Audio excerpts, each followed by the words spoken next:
Assalamualaikum warahmatullahi wabarakatuh. Selamat sore Tribuners, kembali lagi bersama saya Doni Yosua di live report Tribun Toraja edisi hari Rabu 21 Mei 2025. Kita masuk ke berita yang pertama. Warga asal Batan, Toraja Utara ditangkap polisi usai diduga melakukan penipuan jual beli kerbau. Pria tersebut ditangkap di wilayah Tok Karau, Kecamatan Sakdan pada hari Senin 19 Mei 2025. Selengkapnya kita menuju ke reporter di lapangan, Saudara Freddy. Silakan, Freddy. Ya, terima kasih Doni dan selamat siang Tribuners.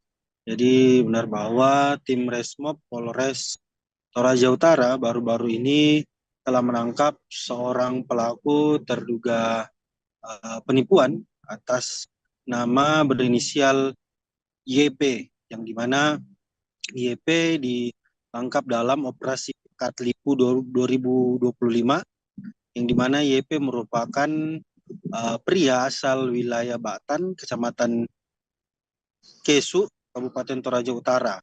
Ia ditangkap di wilayah Tokarau, Kecamatan Sakdan.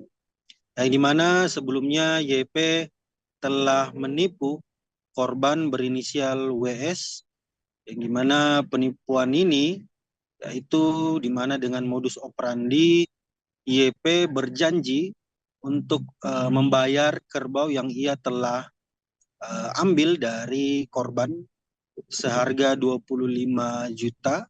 Ia berjanji bahwa kurang lebih sepekan ia juga akan membayar uang senilai 25 juta tersebut.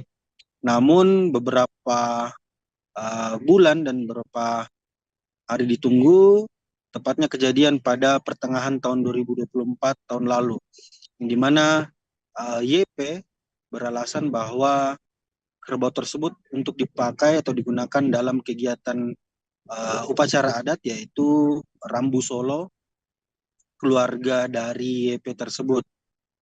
Namun kesal tak kunjung dibayar, IWS melaporkan kejadian tersebut ke Polres Toraja Utara, dan YP telah ditetapkan sebagai DPO dan baru ditangkap pada hari Senin 19 Mei 2025 malam pada pukul 23.45 WITA. Ia ditangkap tanpa adanya perlawanan, dan setelah itu dia dibawa di sel Mapolres Toraja Utara untuk dimintai keterangan lebih lanjut. Kepada Tribun Toraja, Kanit Resmo Polres Toraja Utara, Pak Yunus Melolo mengatakan bahwa ke depan dia akan mempertemukan korban dengan pelaku, apakah akan diselesaikan secara kekeluargaan, karena YP juga berjanji akan melunaskan utang tersebut atau tetap melanjutkan ke ranah pidana. Seperti itu, Doni, saya kembalikan ke studio. Baik, terima kasih Saudara Freddy. Selamat bertugas kembali. Tribuners tetap di YouTube Tribun Toraja karena kami masih akan kembali dengan berita-berita menarik lainnya.